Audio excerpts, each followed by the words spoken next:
Pakaian adat Jawa adalah busana adat yang penuh dengan makna simbolis yang cukup mendalam. Biasanya, busana adat Jawa ini masih sering dipakai pada saat event pernikahan, mulai dari kedua mempelai, pihak keluarga, dan para handetolan. Biasanya akan mengenakan seragam pakaian adat Jawa. Untuk kedua mempelai sendiri akan diberikan baju adat Jawa yang menyimbolkan raja dan ratu, sedangkan yang lain adalah para kerabat kerajaan. Salah satu ciri khas dari busana adat Jawa ini adalah senjata keris yang selalu menempel pada busana pria. Mulai dari pengantin pria hingga para penerima tamu, pasti menyisipkan keris pada punggung bagian belakang. Namun ada sedikit perbedaan pada aksesoris keris pengantin pria dengan yang lainnya, yaitu untaian ronce bunga melati. Untaian ronce bunga melati ini ada pada keris milik pengantin pria, terutama saat mengenakan busana adat Jawa basahan atau dodotan. Namun siapa sangka kalau di balik untaian indah dan wangi semerbak dari bunga melati tersebut menyimbolkan sesuatu yang menyeramkan. Untaian ronce bunga melati itu sebenarnya adalah sebuah simbol atau gambaran dari usus dari tubuh sosok legenda Pulau Jawa, yaitu Aryo Penangsang. Sosok Aryo Penangsang sendiri adalah seorang adipati dari daerah Jipang. Aryo Penangsang ini memiliki ayah yang bernama Pangeran Surowijoyo. Pada waktu itu, ayah dari Aryo Penangsang ini wafat karena dilenyapkan oleh Sunan Prawoto. Motif dari pembunuhan oleh Sunan Prawoto ini adalah agar ayahnya yang bernama Sunan Trenggono bisa menjadi raja dari kerajaan Demak ketiga. Setelah Sunan Trenggono wafat, otomatis tahta kerajaan jatuh ke tangan Sunan Prawoto yang juga masih merupakan paman dari Aryo Penangsang. Rupanya Aryo Penangsang ini memiliki dendam kepada sang paman yang dulu telah membunuh ayahnya, sehingga Aryo Penangsang ini langsung memimpin pemberontakan di dalam istana yang akhirnya bisa melenyapkan Sunan Prawoto. Setelah sang paman wafat, Aryo Penangsang lalu dinobatkan menjadi Raja Demak. Karena beliau berasal dari daerah Jipang, maka Aryo Penangsang memindahkan pusat pemerintahannya ke daerah Jipang. Hal inilah yang kemudian membuat Bupati Jepara yang bernama Ratu Kalinyamat merasa tidak senang. Bupati Jepara yang ternyata masih merupakan putri dari Sunan Trenggono ini lantas menemui Joko Tingkir untuk meminta bantuan guna melenyapkan Aryo Penangsang.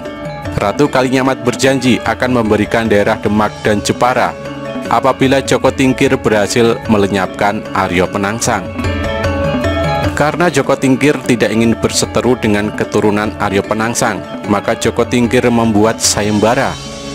Barang siapa yang berhasil melenyapkan Aryo Penangsang, maka akan mendapatkan hadiah berupa daerah Pati dan hutan Mentaok.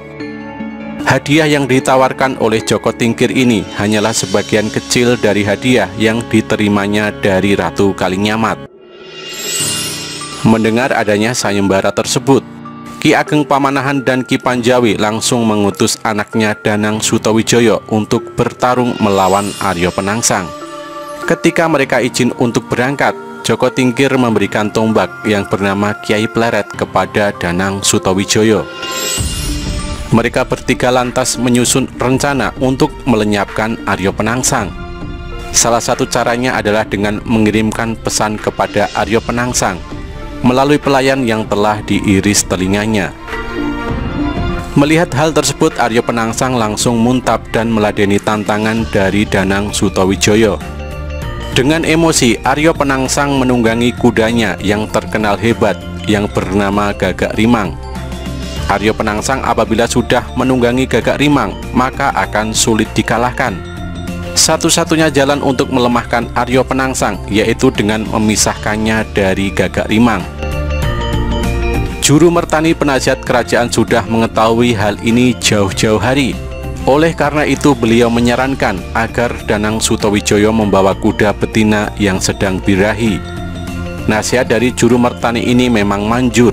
Saat Gagak Rimang melihat kuda betina yang sedang birahi, otomatis naluri pejantannya muncul. Dengan serta-merta kuda kesayangan Aryo Penangsang ini menjatuhkan tuannya untuk mengejar kuda betina tersebut. Pertarungan yang dilakukan tanpa kuda ini akhirnya dimenangkan oleh Danang Sutawijoyo yang berhasil merobek perut Aryo Penangsang dengan tombak Kyai Pleret yang dibawanya. Namun meski perutnya telah robek, Aryo Penangsang masih bisa berdiri dengan kokoh. Burayan ususnya yang keluar dia lilitkan di ujung keris setan kober miliknya. Melihat hal tersebut, Danang Sutawijoyo yang sudah kehabisan tenaga lalu mengajak Aryo Penangsang untuk adu kesaktian keris. Entah karena lupa atau terlalu geram dengan tantangan Danang Sutawijoyo, Aryo Penangsang lalu mencabut keris setan kober miliknya. Padahal saat itu ususnya masih dililitkan pada ujung keris tersebut. Setelah keris setan kober itu tercabut, otomatis usus yang tadinya terbuai tersebut langsung sobek. Dengan seketika Aryo Penangsang tewas di tempat kejadian sebelum sempat beradu keris dengan Danang Sutawijoyo. Juru Mertani yang menyaksikan pertarungan epik ini rupanya terpukau dengan sosok Aryo Penangsang. Penasihat kerajaan itu melihat bahwa sejatinya yang membunuh Aryo Penangsang bukanlah Danang Sutawijoyo ataupun tombaknya Kyai Pleret. Namun pemberontak ini terbunuh oleh senjatanya dan kecerobohannya sendiri. Saking kagumnya dengan Aryo Penangsang, saat menikahkan putranya, Juru Mertani melilitkan untaian ronce bunga melati di ujung keris, mengenang Aryo Penangsang saat melilitkan ususnya pada keris setan kober. Keris adalah simbol kejantanan seorang pria, melambangkan kalau dirinya siap untuk berperang guna menjaga harkat dan martabatnya. Simbol kejantanan pria ini diperkuat dengan untaian melati.